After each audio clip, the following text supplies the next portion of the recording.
This video has sent a shiver across Ukraine. The marching young men are far-right nationalists from the Nationalny Drużyny, or national militia.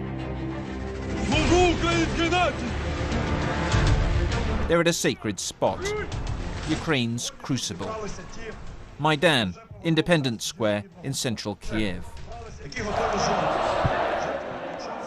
This was the Maidan in 2014, as hundreds of thousands of people rallied and ultimately forced out an unpopular president. Russia branded it a coup, orchestrated by neo-Nazis and fascists. It wasn't true then, but 4 years on, Ukraine's far right is on the march, and there appears little appetite for stopping it. Are you from Kiev? Yes, I'm from Kiev, from this district. The national militia have permission to patrol unarmed on Ukraine's streets. So what are we looking for, Alexander?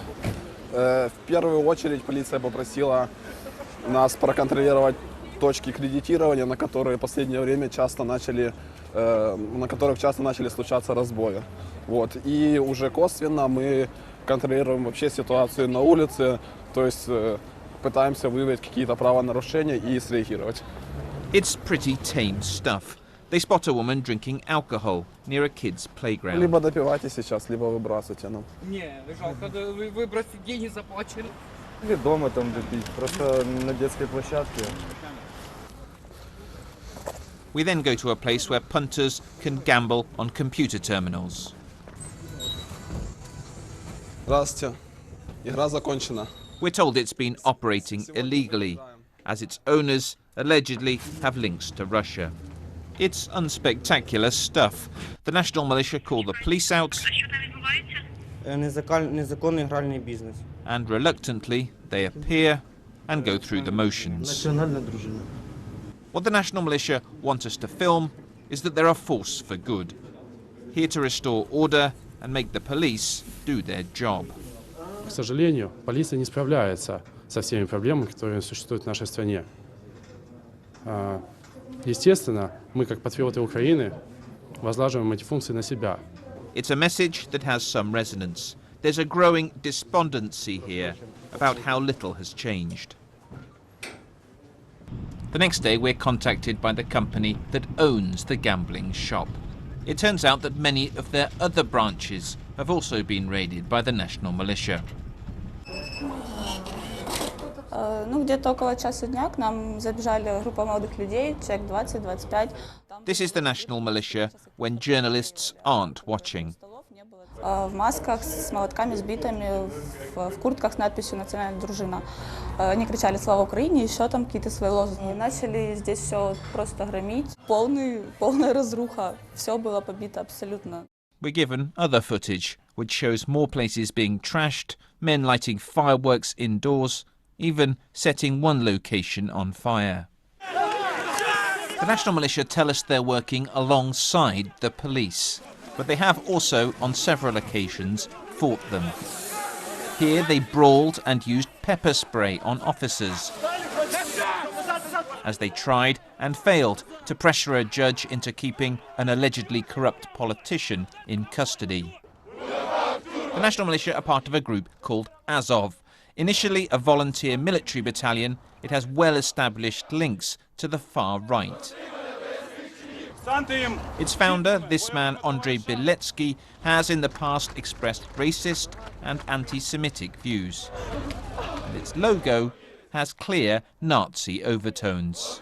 My favorite quote from Andrei Beletsky is that the destiny of the Ukrainian nation is to be an avant-garde in holy war of white people against underhumans led by Semites.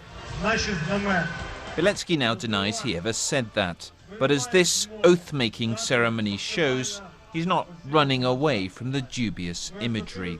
Azov has now started a political party, as well as launching the national militia. The toxic racism has, in public at least, been replaced by patriotic nationalism. Do you now reject those values that you had in the past? Багато води витекло з того часу. Багато чого змінилося в країні. Ми декларували завжди законні вимоги, законні бажання в управлінні державою корінного населення, управління державою. Is it ever okay to use violence to achieve your aims? Коли особа намагається придушити або подавити волю народу з допомогою правоохоронних органів, частних армій чи якихось інших структурних, неструктурних підрозділів, тоді народ має право витребувати навіть в силовій боротьбі своє право назад. The national militia have already been flexing their muscles in Ukrainian politics. This is the city hall in the town of Cherkasy. Look at it now. All round the outside are security officers. There are more police here today than there are representatives. And the reason the police have come is because at the last session, this happened. The National Militia, together with some war veterans, turned up and stood among the deputies, announcing that no one would leave until the mayor's budget was passed. Що ти проти? Що ти проти? Давайте працювати! Давайте почати! After some scuffles and angry exchanges, Чого мовчи? Бо язик засунув собі! Що ти не герой? the budget was passed. Зараз Черкаси стало тренувальним майданчиком для військово-перевороту в Україні. Alarmist? Perhaps, but many people, not just in Cherkasy, are wondering whether the National Militia are being mobilised as part of a bigger political play. Без погодження МВД, то такого існувати в Україні не може. Якщо Аваков прийме рішення для себе, що таким чином національна дружина, яка вона є зараз, не може існувати, де люди ходять в балаклавах, де люди ходять у військовій формі, то я думаю, це питання буде рішено. This is him, Arsen Avakov, Ukraine's ambitious interior minister. His links to the Azov group are well known. He's put their fighters on the payroll of his ministry and appointed one of their commanders, Vadim Troyan, as his deputy. Mr. Avakov declined our interview request, but his spokesman told us he believed the National Militia was simply running a very effective publicity campaign. Please look at us. We are so strong. We are so serious. Believe me, it's not a truth. If the groups are operating not going against the law. But they are going against the law.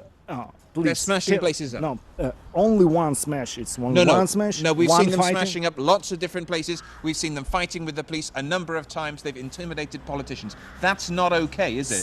I agree with you absolutely. And that time they are under interrogation, and after that, if we have the proofs, under the criminal cases, under investigation. But the fact that you're not doing anything just fuels the idea that the Minister of the Interior is somehow behind or supporting this group. No, it's not the truth. I wanted to say that people that they are following by the political fakes, inspired by maybe by political opponents of ministry. The National Militia may well be the extreme right's first move ahead of Ukraine's elections next year. But it's the uncertainty over who's behind them that's worrying people. Confidence in politicians and the police here is low, and for whatever reason, the National Militia appear to have been given the nod to act outside the law. Це абсолютний хаос. У нас немає на що спиратись. Наша країна розвалюється. У нас немає порядку. Тому ми і стоїмо на засадах безпосереднього порядку, українського порядку. Як історія, вона повторюється, якщо ми подивимося, що відбувалося в Германії там 37-39 рік, да, коли воно фашизм тоді піднімався, то в принципі можна, я б їх цим самим зрівняв. It's an apocalyptic warning, but it's a reminder that 4 years after Ukraine turned away from Russia towards Europe, the struggle for its soul is far from over.